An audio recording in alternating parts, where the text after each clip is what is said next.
শুভ সন্ধ্যা বন্ধুরা। আজ হলো 9 জুন মঙ্গলবার।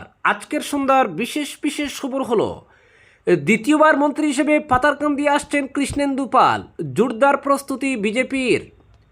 মানুষের স্বার্থে কাজ করার চেষ্টা করব বললেন মন্ত্রী কৌশিক রায়। দোলাই ফেরিঘাটে স্থায়ী সেতুর দাবিতে সরব গ্রামবাসী। পাতারকান্দি মব লিঞ্চিং কাণ্ডে আরও এক অভিযুক্তের আত্মসমর্পণ, গ্রেপ্তার 5।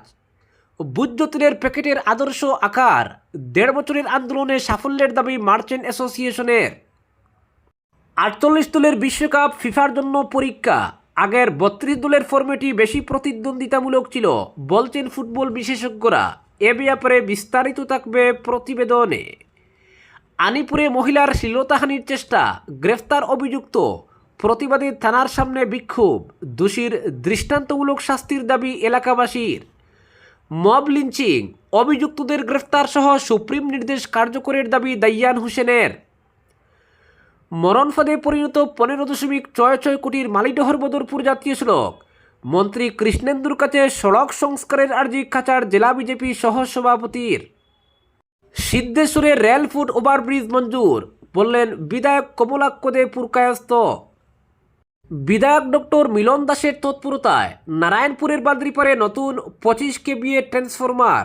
এবং সর্বশেষ খবরটি হল উন্নয়নে বাধা বরদাস্ত নয়, হুমকি অব্যাহত থাকলে আইনি পদক্ষেপ বললেন করিমগঞ্জ জেলা পরিষদ সভাপতি। এবারে শুনুন বিস্তারিত খবর। আসাম সরকারের মন্ত্রী হিসেবে দায়িত্ব গ্রহণের পর আগামী 11 জুন দ্বিতীয়বারের মতো নিজ বিধানসভা কেন্দ্র পাতারকান্দি সফরে আসছেন মন্ত্রী কৃষ্ণেন্দু পাল। তার আগমনকে ঘিরে দলীয় নেতাকর্মী, সমর্থক ও সাধারণ মানুষের মধ্যে ব্যাপক উৎসাহ উদ্দীপনা লক্ষ্য করা যাচ্ছে। মন্ত্রীর সফরকে সাফল্যমণ্ডিত করতে আজ পাতারকান্দি মণ্ডল বিজেপির উদ্যোগে এক গুরুত্বপূর্ণ প্রস্তুতি সভা অনুষ্ঠিত হয়। সভায় আগামীর সাংগঠনিক কর্মসূচি, জনসংযোগ কার্যক্রম এবং বিভিন্ন পর্যায়ের দায়িত্ব বণ্টন নিয়ে বিস্তারিত আলোচনা করা হয়। পাশাপাশি বুথভিত্তিক সংগঠনকে আরও সক্রিয় করে তুলতে এবং সর্বস্তরের কর্মীদের অংশগ্রহণ নিশ্চিত করার উপর বিশেষ গুরুত্ব আরোপ করা হয়। সভায় বক্তারা বলেন, কৃষ্ণেন্দু পালের মন্ত্রিসভায় অন্তর্ভুক্তি শুধু পাতারকান্দি নয়, সমগ্র শ্রীভূমি জেলা ও বরাক উপত্যকার জন্য গৌরবের বিষয়। তার নেতৃত্বে এলাকার উন্নয়নমূলক কর্মকাণ্ড আরও বেগবান হবে এবং দীর্ঘদিনের বিভিন্ন জনসমস্যার সমাধানে নতুন দিগন্ত উন্মোচিত হবে বলেও আশাবাদ ব্যক্ত করা হয়। পরবর্তী খবরটি হল মন্ত্রিত্ব লাভের পর গুরুত্বপূর্ণ প্রতিক্রিয়া ব্যক্ত করেছেন নবনিযুক্ত মন্ত্রী কৌশিক রায়। 3টি গুরুত্বপূর্ণ বিভাগের দায়িত্ব অর্পণ করায় তিনি মুখ্যমন্ত্রী হিমন্ত বিশ্ব শর্মাকে ধন্যবাদ জানান। মন্ত্রী কৌশিক রায় বলেন, আজ থেকেই কাজ শুরু করব। নানা চ্যালেঞ্জ থাকলেও দায়িত্ব পালনের সর্বোচ্চ চেষ্টা চালিয়ে যাব। 24 ঘন্টা, সপ্তাহের 7 দিন মানুষের স্বার্থে কাজ করার চেষ্টা করব। বিনামূল্যে রেশন সামগ্রী বিতরণ বন্ধ থাকার প্রসঙ্গে তিনি জানান, জুলাই মাসে নতুন বাজেট পেশ করা হবে। বাজেটের পর রেশন কার্ডধারীদের জন্য বন্ধ থাকা সামগ্রী পুনরায় সরবরাহ করা হবে। মূল্যবৃদ্ধির বিষয়ে কৌশিক রায় বলেন, গত 15 মাস মন্ত্রী হিসেবে দায়িত্ব পালনকালে আমি প্রতিটি জেলায় গিয়েছি। বিভিন্ন বিভাগের কর্মকর্তাদের নিয়ে টাস্ক ফোর্স গঠন করা হয়েছিল। সে সময় মূল্যবৃদ্ধি নিয়ন্ত্রণে ছিল, তবে বর্তমান যুদ্ধকালীন পরিস্থিতির কারণে কিছুটা প্রভাব পড়েছে। মূল্যবৃদ্ধি রোধে সরকার সর্বাত্মক চেষ্টা চালিয়ে যাবে। নগর উন্নয়ন বিভাগের দায়িত্ব প্রসঙ্গে তিনি বলেন, কৃত্রিম বন্যা সমস্যার সমাধানে সাধারণ মানুষের সহযোগিতা অত্যন্ত গুরুত্বপূর্ণ। অতীতেও মানুষ সহযোগিতা করেছেন, ভবিষ্যতেও সরকারকে সহযোগিতা করবেন বলে আশা করছি। এই সমস্যার সমাধানে সর্বোচ্চ প্রচেষ্টা চালানো হবে। এছাড়াও সমবায় বিভাগ নিয়ে তিনি বলেন, মানুষকে সহায়তা করতে সমবায় ব্যবস্থার গুরুত্বপূর্ণ ভূমিকা রয়েছে। অতীতে এই বিভাগের অবস্থা অত্যন্ত দুর্বল ছিল, তবে মুখ্যমন্ত্রী ডক্টর হিমন্ত বিশ্ব শর্মার নেতৃত্বে সমবায় বিভাগে উল্লেখযোগ্য উন্নয়নমূলক কাজ হয়েছে। পরবর্তী খবরটি হল দোলাই ফেরিঘাটে স্থায়ী সেতু নির্মাণের দাবিতে ফের সরব হলেন দেবীপুর ও মহাদেবপুর গ্রামের বাসিন্দারা। সোমবার শতাধিক গ্রামবাসী দোলাই সুনাই টেরিটোরিয়াল রোড ডিভিশনের কার্যালয়ে উপস্থিত হয়ে ফেরিঘাটে স্থায়ী সেতু নির্মাণের দাবি জানান এবং বিষয়টি নিয়ে সংশ্লিষ্ট কর্তৃপক্ষের সঙ্গে আলোচনা করেন। গ্রামবাসীদের বক্তব্য, দীর্ঘদিন ধরে দোলাই ফেরিঘাটি এলাকার মানুষের যাতায়াতের অন্যতম প্রধান মাধ্যম, কিন্তু স্থায়ী সেতুর অভাবে প্রতিনিয়ত নানা সমস্যার সম্মুখীন হতে হচ্ছে সাধারণ মানুষকে। তাই দ্রুত একটি স্থায়ী সেতু নির্মাণের উদ্যোগ গ্রহণের দাবি তুলেন তারা। পরে একটি প্রতিনিধি দল দলাই সমজেলা কার্যালয়ে গিয়ে সহকারী কমিশনার দীক্ষা সরকারের সঙ্গে সাক্ষাৎ করে ফেরিঘাটের উভয় প্রান্তে সোলার লাইট স্থাপনের দাবি জানায়। পাশাপাশি ফেরিঘাট এলাকায় আবর্জনা ফেলা বন্ধ করা এবং পরিবেশ পরিষ্কার পরিচ্ছন্ন রাখার বিষয়ে প্রশাসনের হস্তক্ষেপ কামনা করেন তারা। এদিন উপস্থিত গ্রামবাসী দোলাই জিপির সভানেত্রী গৌরীপালের বসি প্রশংসা করেন। তাদের দাবি, সভানেত্রীর উদ্যোগে ফেরিঘাট সংলগ্ন এলাকায় দীর্ঘদিন ধরে জমে থাকা আবর্জনা পরিষ্কার করা হয়েছে। ফলে বর্তমানে এলাকাটি আগের তুলনায় অনেক বেশি পরিচ্ছন্ন ও পরিবেশ বান্ধব হয়ে উঠেছে। পরবর্তী খবরটি হলো, বাজারে স্বচ্ছতা ও অভিন্নতা নিশ্চিত করতে ভোজ্য তেলের জন্য আদর্শ প্যাকেটের আকার চালু করেছে কেন্দ্রীয় সরকার। লিগ্যাল মেট্রোলজি কাঠামোর অধীনে উপভোক্তা বিষয়ক বিভাগ সম্প্রতি এ সংক্রান্ত সংশোধিত নির্দেশিকা জারি করেছে। এই সিদ্ধান্তকে স্বাগত জানিয়ে ১.৫ বছরের আন্দোলনের সাফল্য হিসেবে দাবি করেছে Silchar food grains merchant association. আজ শিলচরে আয়োজিত এক সাংবাদিক সম্মেলনে সংস্থার সভাপতি প্রণব পাল চৌধুরী এই তথ্য জানান। এ সময় তার সঙ্গে উপস্থিত ছিলেন সংস্থার সাধারণ সম্পাদক পঙ্কজ জৈন, প্রাক্তন সভাপতি মূলচাঁদ বৈদ্য, অসিত দত্ত, প্রাক্তন সাধারণ সম্পাদক দীপক পাল, পবন জৈন, নিতাই রায় ও দীপঙ্কর রায়। প্রণব পাল চৌধুরী বলেন, গত ৫ জুন কেন্দ্রীয় উপভোক্তা বিষয়ক, খাদ্য ও গণবন্টন মন্ত্রক ভোজ্য তেল ও চর্বির জন্য নির্দিষ্ট প্যাকেটের আকার নির্ধারণ করে নতুন নির্দেশিকা জারি করেছে। সংশোধিত নিয়ম অনুযায়ী পাম তেল, পামোলিন, সোয়াবিন তেল, সূর্যমুখী তেল, সরিষার তেল, চীনাবাদাম তেল, তিলের তেল, রাইস ব্রেন তেল, তুলাবীজ তেল এবং ভুট্টার তেলের জন্য নির্দিষ্ট প্যাকেটের মাপ নির্ধারণ করা হয়েছে। নতুন নিয়ম অনুযায়ী অনুমোদিত প্যাকেটের আকার হবে ২০০ millilitre, ৫০০ millilitre, ১ litre, ২ litre, ৩ litre, ৪ litre, ৫ litre, ১৫ litre এবং ২০ লিটার। এই বিধান কার্যকর করতে ৩ মাসের রূপান্তরকালও নির্ধারণ করা হয়েছে। সংস্থার অভিযোগ, দেশের কয়েকটি বড় কোম্পানি দীর্ঘদিন ধরে ভোজ্য তেলের প্যাকেটের ওজন ও পরিমাণে অসঙ্গতি রেখে গ্রাহকদের বিভ্রান্ত করছিল। বিশেষ করে উত্তর পূর্ব ভারতের ৭ রাজ্যের ভোক্তারা এর ফলে ক্ষতিগ্রস্ত হচ্ছিলেন। অনেক ক্ষেত্রে ১ লিটার হিসেবে বিক্রি করা পণ্যে প্রকৃত পরিমাণ কম থাকত বলে অভিযোগ ওঠে। পরবর্তী খবরটি হলো, উন্নয়নমূলক কাজে কোনো ধরনের রাজনৈতিক হস্তক্ষেপ মেনে নেওয়া হবে না বলে স্পষ্ট বার্তা দিলেন শ্রীভূমি জেলা পরিষদের সভাপতি অনিল কুমার ত্রিপাঠী। এক সংবাদ সম্মেলনে তিনি বলেন, আসাম পঞ্চায়েত আইনের অধীনে নির্বাচিত জনপ্রতিনিধিরা জনগণের সেবায় নিবেদিত থেকে প্রধানমন্ত্রী নরেন্দ্র মোদী ও মুখ্যমন্ত্রী ডক্টর হিমন্ত বিশ্ব শর্মার উন্নয়নমূলক দৃষ্টিভঙ্গি বাস্তবায়নে কাজ করে চলেছেন। সংবাদ সম্মেলনে তিনি অভিযোগ করেন, কিছু রাজনৈতিক ব্যক্তি পঞ্চায়েত কর্মী, গ্রাম পঞ্চায়েত সচিব, জিআরএস এবং প্রকৌশলীদের হুমকি দিচ্ছেন।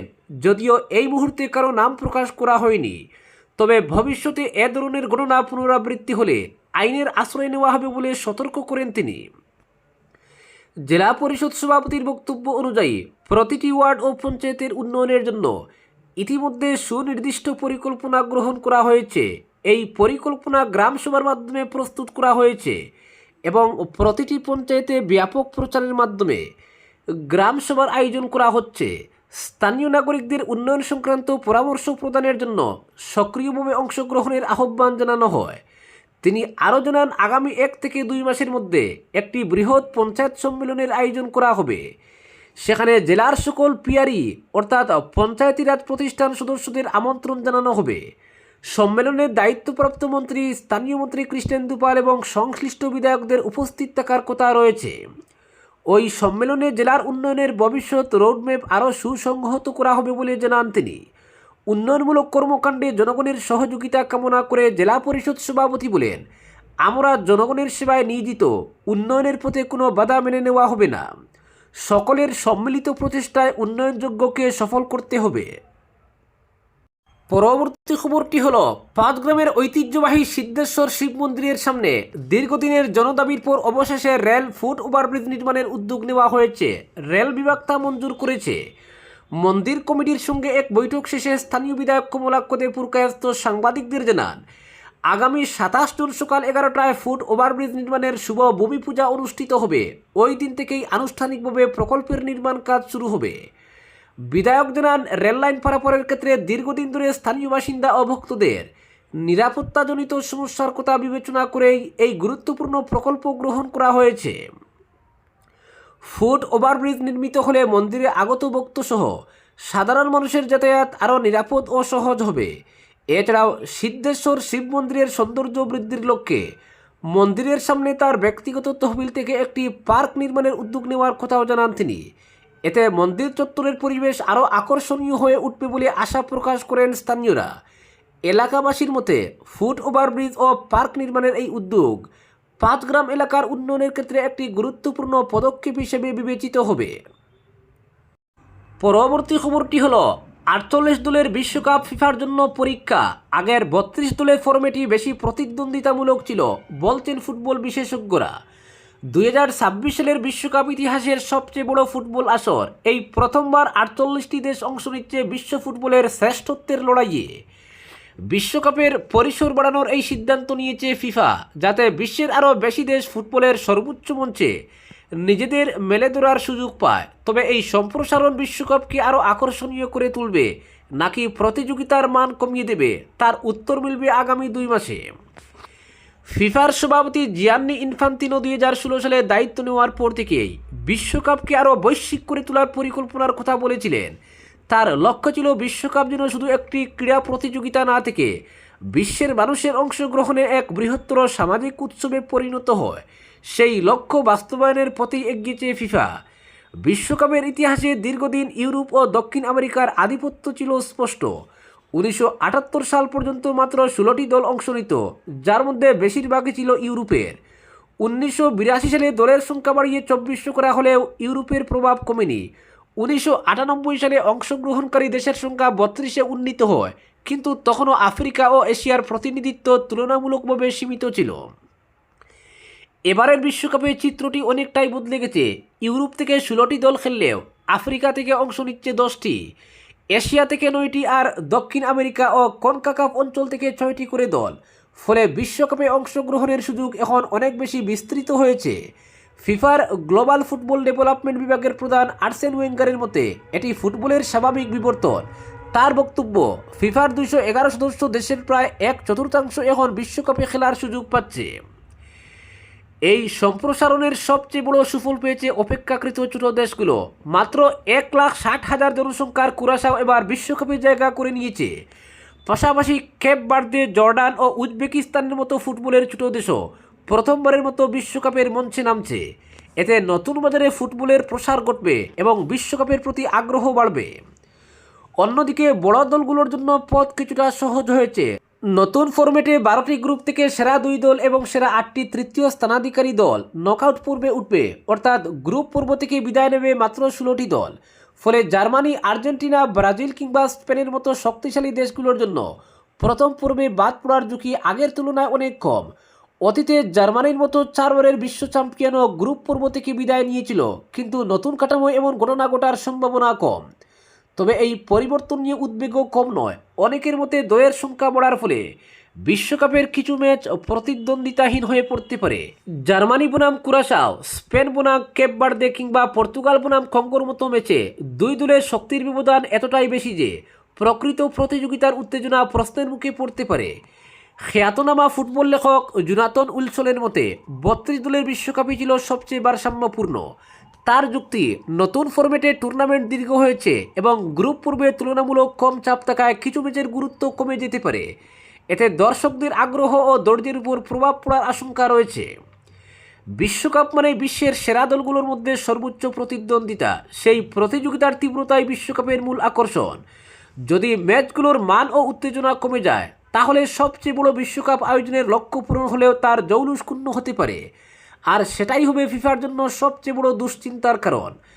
48 দলের এই নতুন বিশ্বকাপ তাই শুধু ফুটবলের নয়, ফিফার ভবিষ্যৎ পরিকল্পনারও একটি বড় পরীক্ষা।